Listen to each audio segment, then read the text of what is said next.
Hello guys, welcome to channel and this is Manovanavi. இன்னைக்கு நம்ம வீடியோவில் ஒரு ஜென்ரலான டாப்பிக்கை பற்றி தான் நம்ம பார்க்க போகிறோம். அண்ட் இந்த வீடியோ கண்டிப்பாக உங்களுக்கு யூஸ்ஃபுல்லாக இருக்கும்னு நான் நம்புறேன். பிகாஸ் நான் எக்ஸ்பீரியன்ஸ் பண்ண விஷயத்த உங்கள் எல்லாத்துக்கிட்டையும் ஷேர் பண்ணுறேன். கண்டிப்பாக இது உங்களுக்கு யூஸ்ஃபுல்லாக இருக்கும்னு நான் நம்புறேன். இந்த வீடியோவை ஸ்கிப் பண்ணாமல் பாருங்கள். ஸோ வாங்க நம்ம வீடியோக்குள்ளே போகலாம்.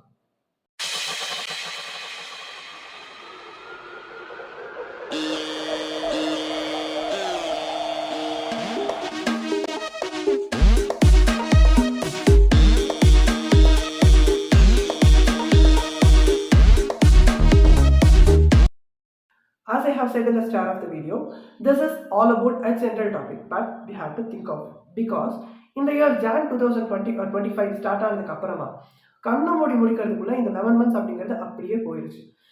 நம்ம இந்த இயர் ஸ்டார்ட் ஆகிறப்போ நம்ம புதுசாக ஒரு விஷயத்த பண்ணலாம் அப்படின்னு சொல்லிட்டு பிளான் பண்ணியிருந்துருப்போம். அது ஸ்டடீஸாக இருக்கட்டும், ஒர்க்காக இருக்கட்டும், எது வேணாலும் இருக்கட்டும், புதுசாக ஒரு விஷயத்த பண்ணலாம்னு சொல்லிட்டு பிளான் பண்ணியிருந்துருப்போம். ஆனால் போக போக போக அது அப்படியே ட்ராப் ஆகிருக்கும். பிகாஸ் நம்மளால கன்சிஸ்டன்சியாக பண்ணியிருக்க முடியாது, கண்டினியூஸாக பண்ணியிருக்க முடியாது. ஃபார் எக்ஸாம்பிள், நானே இந்த இயர் ஸ்டார்ட் ஆகிறப்போ ஒரு யூடியூப் சேனல் ஸ்டார்ட் பண்ணி அதில் வீடியோஸ் அப்லோட் பண்ணலான்னு சொல்லிட்டு பிளான் பண்ணியிருந்தேன். கன்சிஸ்டன்சியாக அப்லோட் பண்ணலான்னு பிளான் பண்ணப்போ ஃபர்ஸ்ட் ஒரு 2 வீடியோஸ் அப்லோட் பண்ணேன். அதுக்கப்புறம் போக போக போக நான் வேற ஒரு ஒர்க்கில் ஆக்கியபை ஆகிட்டேன். என்னால் கன்சிஸ்டன்சியாக வீடியோஸ் அப்லோட் பண்ண முடியாமல் போயிடுச்சு. அப்போ நான் உட்காந்து யோசிச்சேன், என்ன ஆச்சு, எதனால் வந்துட்டு ஒரு புது விஷயம் நம்ம பண்ணுறப்போ கன்சிஸ்டன்சியாக பண்ண முடிய மாட்டேங்குது அப்படின்னு சொல்லிட்டு யோசிச்சப்போ ஒரு நாள் நான் ஒரு புக்கு படிச்சிருந்தேன். என்ன அப்படின்னா 21 days ஹேபிட் ஃபார்மேஷன் அப்படின்னு சொல்லிட்டு.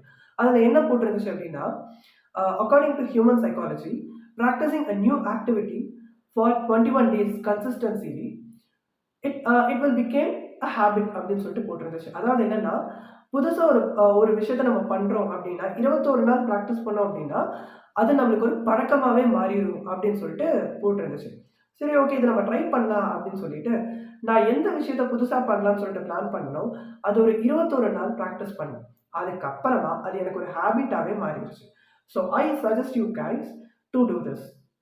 பிகாஸ் இந்த இயர் ஸ்டார்ட் ஆகிறப்போ நம்ம எந்தெந்த விஷயம்லாம் நம்ம புதுசாக பிளான் பண்ணலாம்னு சொல்லிட்டு யோசிச்சு வச்சுருந்தோமோ அதை வந்துட்டு போகிற போக்கில் அது அப்படியே ட்ராப் ஆயிடுச்சு. Okay, will leave that.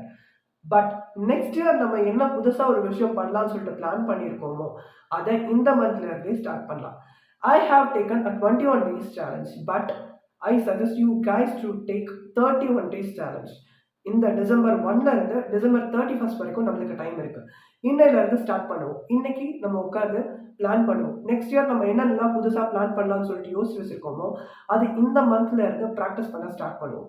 December 1st to December 31 வரைக்கும் கன்சிஸ்டன்சியாக அதுக்காக நம்ம ஒர்க் பண்ணுவோம், ப்ராக்டிஸ் பண்ணுவோம்.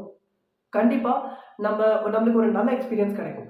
நெக்ஸ்ட் இயர் அப்படிங்கிறப்போ நம்ம என்ன புது பழக்கத்தோடு உள்ளே போகணும், 2026ல் கால் எடுத்து வைக்கணும்னு நம்ம நினச்சோமோ அதே புது பழக்கத்தோட நம்ம கண்டிப்பாக 2026க்குள்ளே நம்ம போவோம். So will plan for this, will work for this. கண்டிப்பாக இது உங்களுக்கு யூஸ்ஃபுல்லாக இருக்கும்னு நான் நம்புகிறேன். இந்த வீடியோ உங்களுக்கு பிடிச்சிருந்துச்சுன்னா லைக் பண்ணுங்கள், ஷேர் பண்ணுங்கள். அண்ட் இந்த மாதிரி புது அப்டேட்ஸ் தெரிஞ்சுக்கணும் அப்படின்னா மிஸ்டர் நோவா சேனலை சப்ஸ்கிரைப் பண்ணிக்கோங்க.